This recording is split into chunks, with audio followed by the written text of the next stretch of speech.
Welcome back, everybody. A lot to get into today, starting with Trump making what he proclaimed to be a major announcement. You can judge if you think that it is. If he follows through on it, maybe this is a turning point, and I guess I would credit him with being way too late to this conclusion. But essentially, in an Oval Office meeting with the NATO Secretary General, Trump claimed that he's finally fed up with Putin, which I know your head is spinning. We've heard that a bazillion times now. But he's actually going to do something now. And he's actually going to do something significant in 50 days. Maybe. So, I don't know. If in 50 days he does surge weapons support to Ukraine and pushes economic measures against Russia, then that would be the correct move. But why 50 days?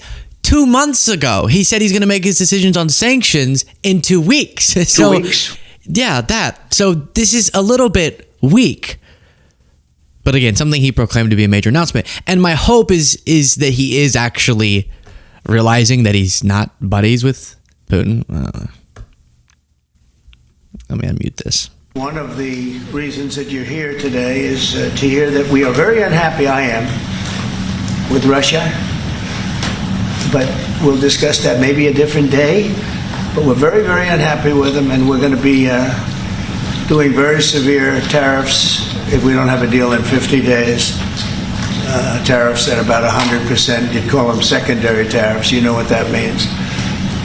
But today we're going to talk about something else. And as you know, we've spent $350 billion approximately on this war with Russia and Ukraine, and would like to see it end. It wasn't my war, it was Biden's war.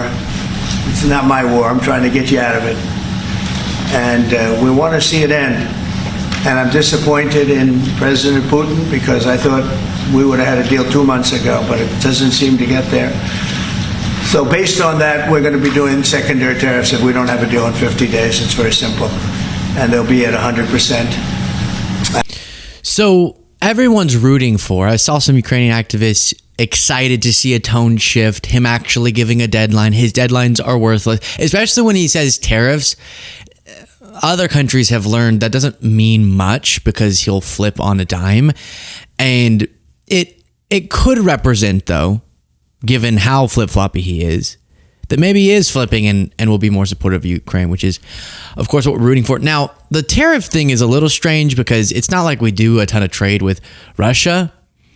And there is some, but much more significantly, he should push forward sanctions and put pressure on the EU and on European countries to cut off their reliance, as they're trying to do, but faster, on Russian gas, because that's really what's fueling this war. In many ways, Axios reports President Trump will announce a new plan to arm Ukraine on Monday that's expected to include offensive weapons, and that kind of led to the clip you saw there. That wasn't super clear, but in his presser, the question we're all thinking of, why 50 days? Why not just today? You've already learned 38 different times that Putin's not seeking peace, so why not just do it today? Any questions, please? Yes. Thank you, Mr. President. What was the tipping point for you in making this decision? Was it a conversation with President Putin? Was it a piece of intelligence? And why are you giving 50 more days? I think I think it's a very short period of time. I think they'll forget. I've just really been involved in this for not very long. And it wasn't initial focus. This is a Biden war. This is a Democrat war, not a Republican or Trump war. Yeah, obviously, I don't have to address things like that. We've said it a bazillion times. A deranged thing to say. This is a war that would have never happened. It shouldn't have happened. A lot of people being killed. When the final numbers come in, you're going to see a lot more people are being killed in this war than you think, than you've been writing about. It's a very deadly war. They're all. So I guess he's just sort of filling time. They're not giving much clarification. You know, my brother always does this thing. Does he do it to you sometimes, Gene?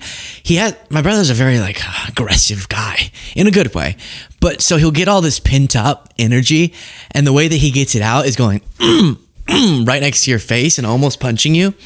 Now, I'm not gonna. Well, first, just let me say, don't do this. Don't try this at home. He's become so good at it. It's bizarre. He'll full punch and all the way extend and you'll feel like the air on your nose, but it won't punch you. I saw him doing this and went to school one day and tried it and punched somebody in the face and then lost the fight. I wasn't as good. So growing up, Kyle found it funny because I would flinch every time and jump, right? As if to say, I'm going to punch you, and then it doesn't actually happen. Now I don't budge when he does it because I know he's not actually going to punch me. That's the problem here. Trump has been threatening things against Putin forever, for super long. I mean, at the beginning and for a while, he tried to do more lovey-dovey incentivization of getting Putin to do what he'd like. But for a while now, he's been saying in 2 weeks, I'm going to do this. Now it's 50 days and and he just keeps pushing it down the road. And Putin kind of gets that that's how this goes. And my fear is how the cycle we've seen with Putin is lately he's been just crapping all over Trump to his face. So he's been admitting, no, I have no interest in obliging. None. But if he sees Trump actually getting more hostile, Trump is so simple-minded with this. He could just give Trump a compliment a bunch of times and say, I actually, never mind, I do want peace. And that's going to kick it 50 more days down the road. In fact, they're coming over, they'd like to talk to us. Mr. President, is there any concern about the U.S. stockpiles? There was a pause in delivery of weaponry to Ukraine in order to evaluate, apparently, the U.S. stockpiles. What came out of that? Evaluation. I mean, this was a very big, what we're talking about today is a very, very big day. And what Pete was doing, and me too, I knew what Pete was doing, was evaluation because we knew this was going to happen. So he didn't know what Pete was doing. He admitted that multiple times, and now he's correcting the record on it. So again, he keeps repeating, this is a really big deal, this is a really big deal. This is very big. He wants us to think, and I hope that it is. And we have a track record with him where we have to withhold judgment until he actually does something. By the way, as we continue through this, please do click the subscribe button if you appreciate this show. Then you have the Secretary General saying, No, Mr. President, dear Donald, this is really big. This is really big. You called me on Thursday that you had taken a decision.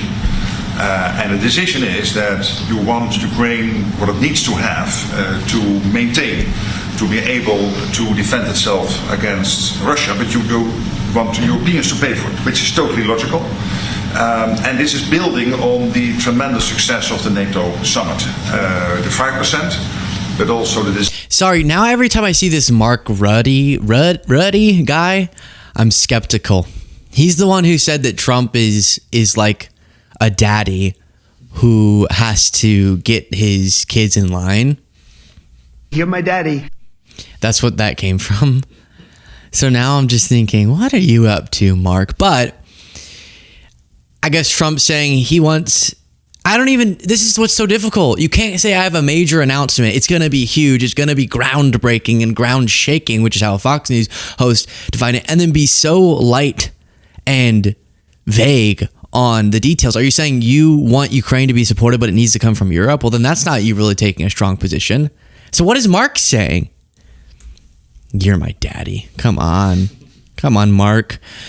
Harris Faulkner watched this presser. So I watched it going, hey, this is better than when he was saying everything is both sides' fault, everything Zelensky's bad, and at least he's expressing directed hostility towards Putin. Maybe that comes in 50 days or 2 weeks after the 50 days to something. That's all we can hope for, but we won't credit him with it until he actually does something. But Harris Faulkner thought this was ground shaking. We sometimes will pause for just a moment if the President of the United States should want to answer a last stray question. That was really ground shaking. Was it, Harris? That was really ground shaking. Then here, she accidentally disses Trump, but puts it in a way that's supposed to be a compliment. All right, so Alicia, we look at the situation. We've been covering this for 1,220 days.